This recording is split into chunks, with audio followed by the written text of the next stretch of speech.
जूही विश्वास जी, ममता बनर्जी जब 200 से ज्यादा सीटों का जिक्र कर रही है तो क्या वो ये कह रही हैं कि इन 209 सीटों पर टीएमसी या विपक्ष का कोई भी नेता, कोई भी पार्टी अपना कैंडिडेट खड़ा नहीं करेगा और इसके बदले में वो चाहती हैं कि पश्चिम बंगाल की सीटों पर कांग्रेस कैंडिडेट ना खड़ा करे? क्या कह रही है वो?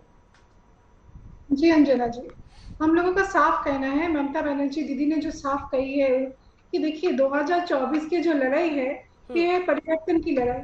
देश के जनता के साथ ये बीजेपी के खिलाफ, बीजेपी के अपशासन के खिलाफ ये लड़ाई है। सबको एक साथ एकजुट होके लड़ना पड़ेगा ताकि बीजेपी के खिलाफ जो वोट है वो वोट विभाजित ना हो। आज हम लोगों का मोटिव यही नहीं है कि देखिए यहाँ पर कांग्रेस भी लड़ रहा है, बंगाल में सीपीएम भी लड़ रहा है और टीएमसी भी लड़ रहा है और बीजेपी के खिलाफ जो वोट है और डिवाइड हो रहा है।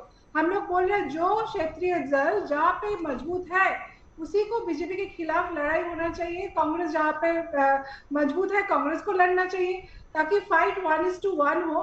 बीजेपी के खिलाफ जो भी फाइट है 1:1 होना चाहिए ताकि ये वोट विभाजित करके बीजेपी को फायदा ना मिले।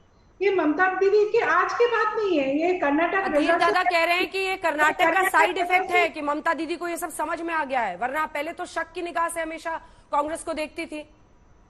अंजना जी, मैं ये पहली बार आपके चैनल में नहीं आई, मैंने बहुत बार इससे पहले भी आई हूँ और हमारे दल की जो स्टैंड है, हमारे टीएमसी की जो स्टैंड है, मैंने पहले भी आपको बताई कि देखिए ये जो दीदी की कहना है कि जो क्षेत्रीय दल जहाँ पे मजबूत है उसको बीजेपी के खिलाफ लड़ना चाहिए, ये पहली बार दीदी नहीं बताई। ये कर्नाटक रिजल्ट की बात नहीं बोली, ये पहले भी ममता दी बोली है कि जो क्षेत्रीय दल जहाँ पर मजबूत है उसको बीजेपी के खिलाफ लड़ना चाहिए और सबको एकजुट होकर लड़ना चाहिए। संजय जी, क्या कांग्रेस में टीएमसी के खिलाफ आपका कोई कैंडिडेट नहीं खड़ा होगा? इस तरह की सहमति बन सकती है?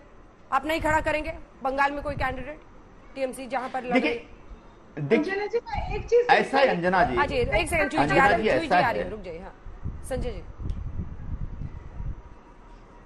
ऐसा है अंजना जी, इस प्रकार की अपेक्षा करना ही गलत है।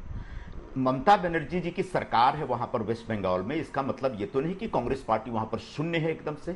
अभी अभी जो बाई इलेक्शन हुआ था वहां पर असेंबली का, उसमें कांग्रेस पार्टी जीती है।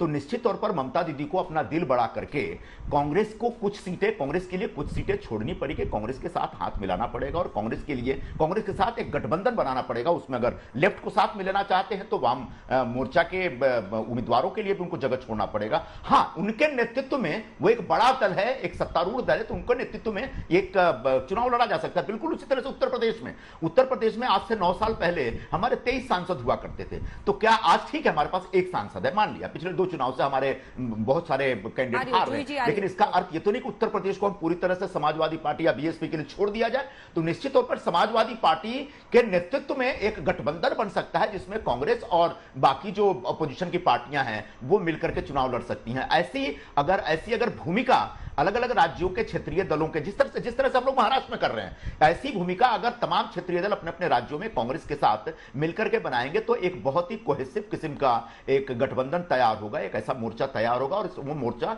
निश्चित तौर पर एक बहुत ही ताकतवर मोर्चा होगा और उस मोर्चे के जरिए निश्चित तौर पर बीजेपी को रोका। याद रखिएगा, बीजेपी वहां जीतती है जहां विपक्षी दलों का वोट डिवीजन में आ जाता है। देखिए 65 या 69% वोट बीजेपी के अगेंस्ट है। ये 69% वोट जो होता है पूरे लोकसभा चुनाव में, अगर ये बिखर जाए तो भारतीय जनता पार्टी के उम्मीदवार जीत जाते हैं। अगर ये 69%, लगभग 70% के आसपास का जो वोट है वो अगर एकजुट हो, एक साथ हाथ से हाथ मिला करके एक दूसरे के साथ जुड़ करके चुनाव लड़े तो निश्चित तौर पर भारतीय जनता पार्टी को 2024 में रोका जा सकता है। ऐसा इंतजाम अगर सभी लोग मिलजुल करके करें और सभी लोग अगर थोड़ा सा कॉम्प्रोमाइज करने का एक मूड बनाए तो। जवाब दीजिए जूही जी, इसके बाद आ रही हूँ गौरव जी। हाँ जूही जी, प्रॉब्लम है कांग्रेस के एटीट्यूड की। ये कांग्रेस हमेशा अपने आप को बॉस मानते हैं, तो ये एटीट्यूड चेंज करना पड़ेगा उनको। ये बॉस वाली बात नहीं है कि हमने यहाँ पर बोल दिया तो हमारे पार्टी सबसे बड़ा पार्टी है, नेशनल पार्टी, हम कहीं भी राज्य में हम लोग कैंडिडेट देते हैं। आज हमने ममता दीदी खुद ये नहीं बोली कि हम लोग अखिलेश यादव जी उत्तर प्रदेश में कैंडिडेट देंगे, कांग्रेस नहीं देंगे। हम लोग बोल रहे हैं कांग्रेस को भी कैंडिडेट देंगे, टीएमसी भी देंगे, लेकिन जो जहाँ पर मजबूत है उनको वहीं पे चुनाव लड़ना चाहिए ताकि बीजेपी के खिलाफ ये वोट विभाजित ना हो।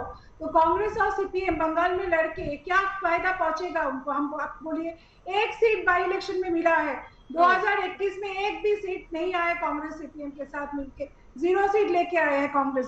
तो इस बंगाल में कौन सा चुनाव ये लोग जीत लेंगे? यहाँ पर 24 में 10 प्रार्थी देके 10 कैंडिडेट देके। हम लोगों को कहना है जो पंचलिक दल जहाँ पे मजबूत है उनको वहीं पे लड़ना चाहिए। दीदी की भी यही कहना है। हमने ये नहीं बोला कि उत्तर प्रदेश में नहीं देंगे कैंडिडेट की, कोई स्टेट में नहीं देंगे, देना चाहिए जहाँ पे उनको लगता है। ये तो अभी बहुत टाइम है, गठबंधन में सीट समझौता में ये कई सारा बैठक होंगे, कोई सारा अपने आप में कैलकुलेशन होगा, फिर तैयार होगा। इतने जल्दबाजी का क्या है? लेकिन एटीट्यूड चेंज करना बहुत जरूरी है। या अपने आप को बॉस ना समझे, सारे आंचलिक दलों के साथ मिलके बैठ के समझौते पे आना चाहिए कांग्रेस को। हम लोगों का कहना वही है। अपने आप को आप बहुत मानते हैं संजय जी? जूही जी बता रही है ज्यादा मानते हैं। देखिए ऐसा है इसके बाद फौरन आ रही अगर गौरव जी, हाँ। तृणमूल कांग्रेस अपना उम्मीदवार तुरंत आ रही हूँ। एक छोटा अगर तृणमूल कांग्रेस अगर कर रहा हूँ, अगर सुनिए, नहीं आप आ रही होंगी, सुनिए अंजना जी, अगर ये गलत। भाटिया जी एक मिनट रुकना, संजय भाई एक मिनट, गौरिया जी ऑब्जेक्शन कर रहा हूँ अंजना जी। हाँ क्या? मैं एक बात बताऊं, संयम का फायदा मत उठाया करिए। नहीं संयम का कोई फायदा नहीं उठा रहे। फायदा मत उठाइए। कई बार आपकी और बीजेपी की दिलचस्प बात होती है तो दूसरी पार्टी के लोग भी वेट करते हैं। लेकिन मैं एक छोटा 2 लाइन का कमेंट लेके फौरन गौरव जी आपके पास आ रही हूँ। तो आप संख्या के आसार नहीं अंजना जी, देखिए मैं अपनी बारी का इंतजार कर रहा हूँ। एक मिनट दोनों व्यक्तियों गौरव भाई, ने एक मिनट सुनिएगा। भारतीय जनता पार्टी का मुझे उत्तर देने का मौका मिलना चाहिए और संजय भाई बोलने के लिए स्वतंत्र है। बिल्कुल ठीक है, वो जैसे 2 लाइन बोलेंगे उसके बाद मैं फौरन आपके पास आ रही हूँ। का इस्तेमाल नहीं करूंगा गौरव लेकिन जी ये गलत बात है, फौरन आ रही हूँ। गलत बात है ये। संजय जी 2 लाइन। सारे व्यूअर्स देख रहे हैं। आप अपने आप को बहुत ज्यादा मानते हैं वो कह रही है।